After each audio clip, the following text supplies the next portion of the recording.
Dito naman po sa kanan natin, ito naman po yung Metro Manila Subway, North Avenue po. Contract package 101 po ito mga kasikap. Kasama po dito sa 101 yung East Valenzuela, tapos Quirino Highway, Tandang Sora, at ito po North Avenue. Kung mapapansin natin yung bubong niya, kompleto na, no? Yung roofing niya hanggang doon sa unahan. Tapos yung asintada dito sa baba hanggang itong unang palapag, hindi pa kompleto. Pangalawa at pangatlo at yung ikaapat na palapag naman, ayan na po yung platform para sa pagsakay ng tren. Sinimulan ko to, walang naniniwala sa paligid ko. Ano? Time check po tayo, alas 6:30 na po ng gabi at nandito tayo sa kaban ng Meriam Defensor Avenue. At mag-update tayo dito sa North EDSA Common Station ng MRT-7. So, sisilip lang tayo kung ano na po yung latest na progress. Araw po ngayon ng Lunes, ika-14 na po ng Hulyo taong 2025. At yan nga, alas 6:30 na po ng gabi. So shout out sa mga kasikap natin na nag-uwian na galing sa kanilang mga trabaho. Rush hour po ngayon rush hour po ngayon mga kasikap, kaya expect na natin yan na matraffic.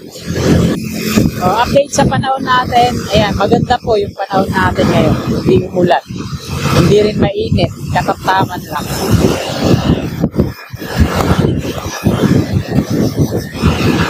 Maghapon siya, no, na hindi umulan.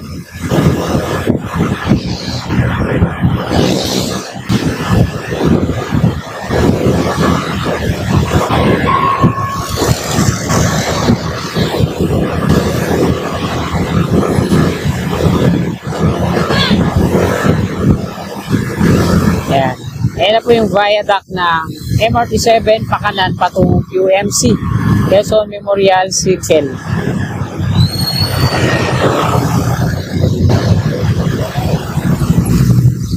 Kaliwa tayo, palabas ng EDSA.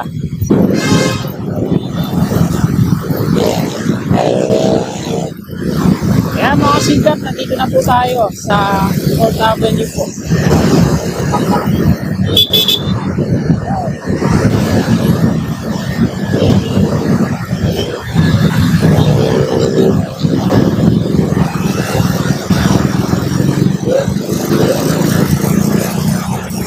Ayan po yung mataas na gusali sa harapan natin, yung Cityland po.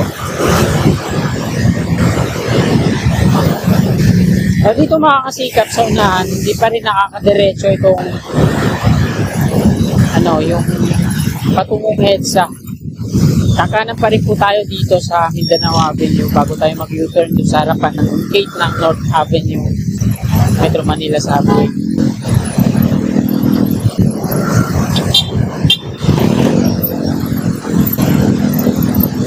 Ayan naman po yung landmark Trinoma sa kaliwa.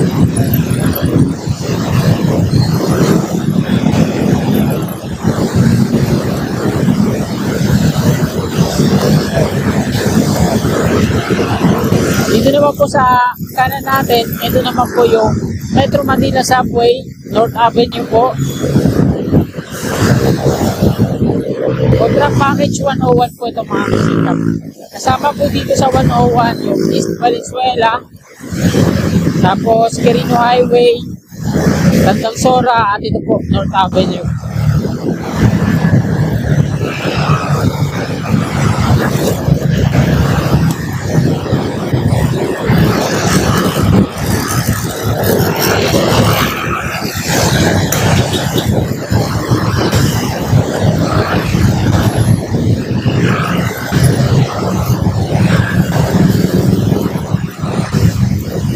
Medyo matraffic po dito sa U-turn slot.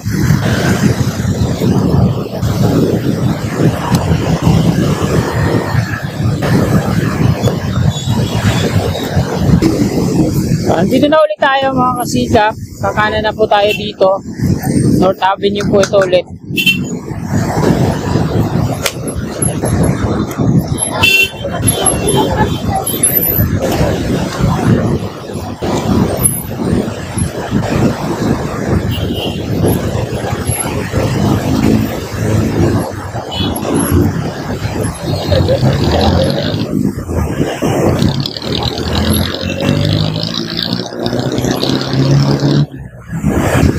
So ito na po yung North EDSA station ng MRT7.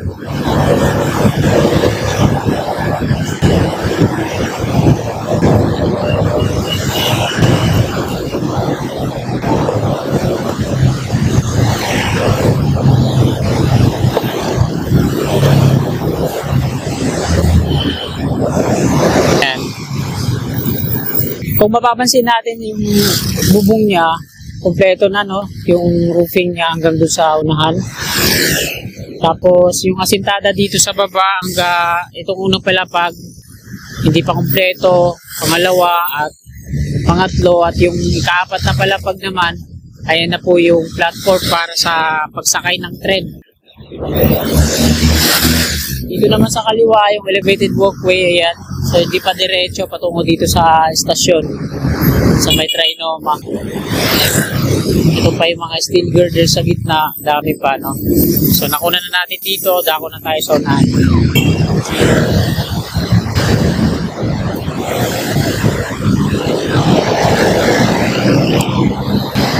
So ito mga kasigap dito sa malapitan, nag-aasintada yung iba nilang mga kasama dito sa wall ng stasyon.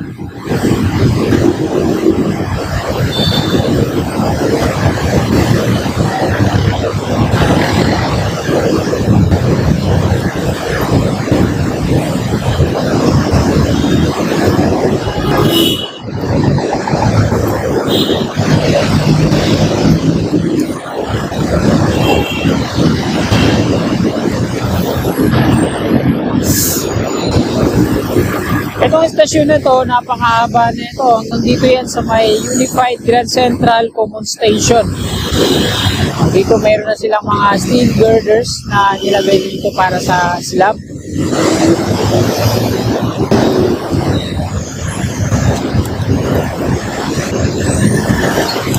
Tapos dito naman, ito sa kanan natin yung mga steel columns kasi hanggang dito yun yung stasyon, no?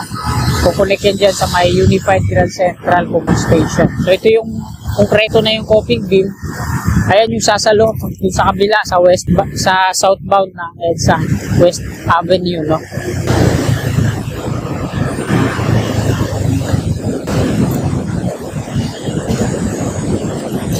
SM North EDSA, ayan po yung concourse. Mula dito sa garden ng SM North EDSA, patawid dito sa Sademore. So ito naman yung viaduct ng LRT1. Mula doon sa dulo, sa may FPJ station, ito yung magiging viaduct niya. Steel viaduct. Kami nagpapalipad ng drone, o kanino kaya yun? Ayan o. Zoomin natin. Ano? Kanino kayang drone? Ay hindi, aeroplano pala yun, sorry. Kala ko drone, aeroplano pala yun. So ayan mga kasikap, pakita ko dito. Ayan yung concourse. Ayan. Mula dito sa garden ng SM North EDSA, pakaliwa, patungo dito sa Sademore, Emerson Building. So ito yung viaduct ng LRT1 mga kababayan. Mula dun sa FPJ station, ayan, kakaliwa siya at dito siya dadaan. Yan. Patungo yan dito sa Unified Grand Central Common Station. So yan yung stasyon ng LRT1 sa kaliwa. Tapos doon naman sa kanan, ayun yung MRT3. So ito yung konkretong viaduct na to. Sa MRT3 po yan, bali yan yung magiging turnback guideway niya. Ayan, mahaba yan, hanggang dun yun, no? Sa may harapan ng SM Annex. Tapos dyan naman, sa tawid, ayan yung West Avenue. Ayan naman yung turnback guideway ng MRT7. So, mula dun sa southbound, ayan yung pier na yun, double column. Tatawid siya dito sa taas ng viaduct ng LRT1, yung konkreto na yun. Kasi ito yung sa LRT1. Patungo dito, ayan yung sasalo na coping beam. So napakalayo ng gap at yung distance, ayan patungo doon. Ang gagamitan daw nila to ng balance cantilever, no? Ayan yung steel box girders. Etong footbridge naman mga kababayan, nakikita natin na nilalagyan na nila ng bubong mula dun sa westbound sa may Emerson Building patungo dito, no? Nilalagyan nila ng bubong.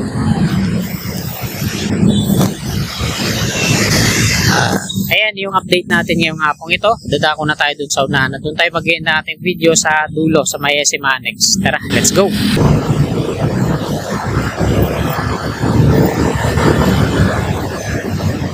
Yan, traffic na dito.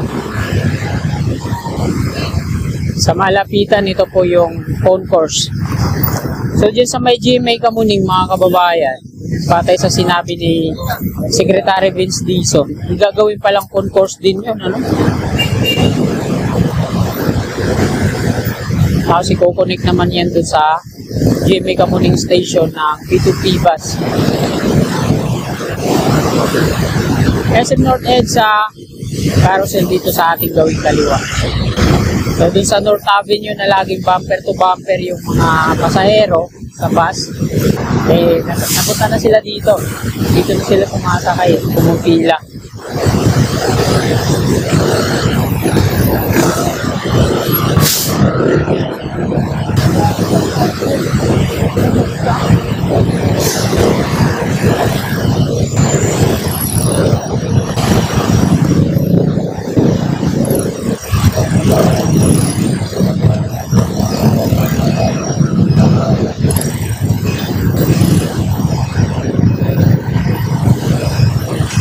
Tingnan nyo yung steel box girder. So, mayroon palang ano dun, pintuan, bukasan. No? Dalawa. Parang manhole. Tapos yung mga brace, yung na ganon. Support na hindi maghiwalay.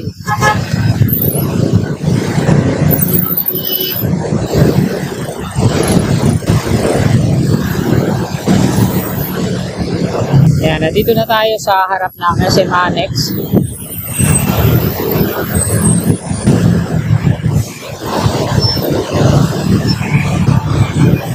Ito yung sinasabi ni Secretary Vince Dizon na mismatch. Hindi magkamatch yung steel viaduct ng LRT1 saka yung doon sa konkreto. Mas mataas yung dito sa steel viaduct para doon sa pababa. Pero sinasabi nila na ito daw yung ano, yung reason kung ba't tinanggal yung ano, BF Corporation. Eh, yung BF Corporation naman umapila na kaya daw tinanggal sila dahil sa sa delay na pagbabayad ng ano ng mismong kumpanya para dito sa Unified Grand Central. Sa madaling sabi, delay na pagbabayad sa BF Corporation, kaya ayun daw.